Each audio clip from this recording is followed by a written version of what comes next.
The Tigers are in best position to take the #1 seed. For the Mariners to finish second, a sweep is what they'll need. Last week, the Dodgers and Brewers both clinched a postseason spot. With 5 more teams alive, the last day of this year is going to get hot. So get ready for the show that tells you everything you need to know on this month in Wiffle Ball. After going 6-0 in August, the Tigers look like a team ready to defend their title. Trenary picked up another no-hitter, as well as set the record for consecutive scoreless innings with 56. He leads the league with 12 wins, and with potentially 2 more starts, could break the all-time mark of 13 set by Jordan Robles in 2012. At the plate, the Tigers are atop the league in runs scored with 81, and also boast a league-best .269 batting average thanks to steady contributions from every spot in the lineup. A win over the Phillies on the final day of the season will lock up the pennant, a first-round bye, and get the Tigers one step closer to a repeat. No team has hit more home runs in 2014 than the Rangers. Rich Galad leads the league with 12. Oh, fuck! Get out! Followed by John Historico with 9. Yeah, get out of here! But when you only score runs by way of the long ball, and they are all solo shots, yeah, baby, you end up with a 2-4 record and 4 runs scored in the month of August. On the carpet, John Historico has handled much of the pitching duties of late, but Galad reached a milestone week 9 when he joined Tim Trenary as the only 2 players with 500 career strikeouts.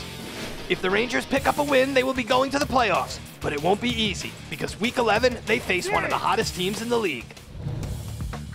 The Diamondbacks have won 6 of their last 7 through a series of brilliant waiver wire moves. Week 5 they picked up Rob Piervenanzi, who looks to be a lock for Rookie of the Year. Since joining the team, he has 19 RBI, 3 home runs, and has hit the D-backs from the cellar into playoff contention. If that wasn't enough, week 8 they hoodwinked the Phillies and snagged Devin Torres, who went 4-1 in the month of August. While they have the pitching and the lineup to go far in the playoffs, they may not get there because of what could be a costly roster blunder. In an effort to give Piervenanzi and Stengel more at-bats, they released Nick Squitieri, and he was picked up by one of the 2 teams that could knock the D-backs out of the playoffs. There you go!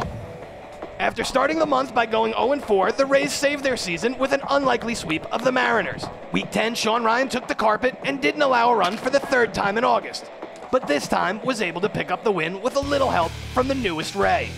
After being released by the D-backs, Nick Squitieri was signed by the Rays and came through with a key hit to not only keep the Rays alive, but to force the D-backs to win every remaining game to get into the postseason. Another reason the Rays may make it to the playoffs is Bo Machinsky. Bo broke out of a summer slump with a shutout and this 2-run blast. All eyes will be on their series against the Brewers week 11, as it will have huge playoff implications for the rest of the league. Thanks to more magnificent pitching from Ryan McElrath, the Dodgers got back to their winning ways in August by going 5-1. McElrath threw shutouts in all but one of his 5 August starts, and helped his cause with 2 titanic blasts against the Rays. Matt Riegler chipped in with a monster home run against the Rangers. Let's go, Matt! And Dakota Kenny came through in the clutch with this 3-run walk-off to propel the Dodgers to no less than a 3 seed. They now find themselves just 1 game out of a first-round bye, and with a short-staffed Twins team up next, the Dodgers are hoping the Mariners or Tigers slip up on the final day of the season. With a Week 8 sweep of the Twins and a Week 9 sweep of the Brewers, the Mariners look like they would cruise into the 2nd seed with a first-round bye. Nick Gallo has only allowed 1 run this season, Matt Fleeser is pitching to a 1.22 ERA, and Scott Fleeser came into Week 10 off a no-hitter over the Brewers. Well, what a difference a week makes. The once deep pitching staff of the Mariners may now be a one-man band. Gallo is off to school, Matt Fleeser is in danger of being shut down with shoulder troubles, and only Scott Fleeser is left to pick up the slack. If the Mariners can pick up a pair of wins week 11, they will get a much-needed break in round 1 of the playoffs. Let's go, Dylan! Since the A's swept the Phillies at the beginning of August, they have been stuck on 9 wins. Once thought of as the likely 5 or 6 seed, the A's are probably a loss away from missing the playoffs. Week 11, they take on the Mariners.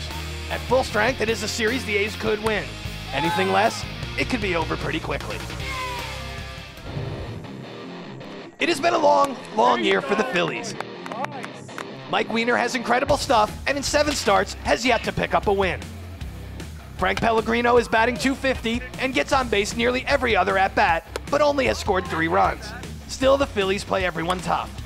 With just 2 games left, all they can play for is pride, but it doesn't get any easier week 11 when they take on the first-place Tigers.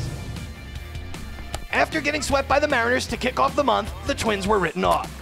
They would get a reprieve on their season's death sentence when they took on the Phillies week 9, but with Bobby Daly off to school and the Rangers on deck week 10, it looked like closing time for the Twins season.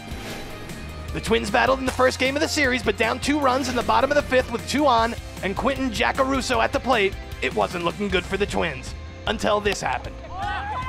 The walk-off was Jackaruso's first career hit, and the win energized the Twins, but it wasn't enough as the Rangers squeaked by in the second game.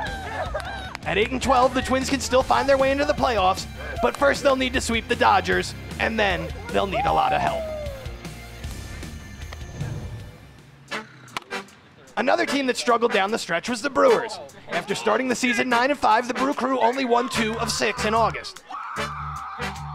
In their defense, they had one of the tougher schedules, but if they plan on getting out of the first round, these are the teams they need to beat. Tim McElrath continues to pitch at a remarkable clip, allowing only 3 runs in 21 innings during the month. He also has a 17-point lead for the batting title and leads the league with 34 hits. If McElrath keeps rolling, and Jason Paraskevas can come up with a few more of these before it's all over, the Brewers may not go quietly come September.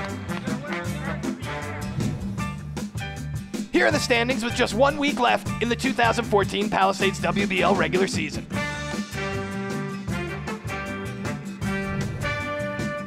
That's all for now. Join us next time as we look back at the playoffs and crown a champion. On This Month in Wiffle Ball.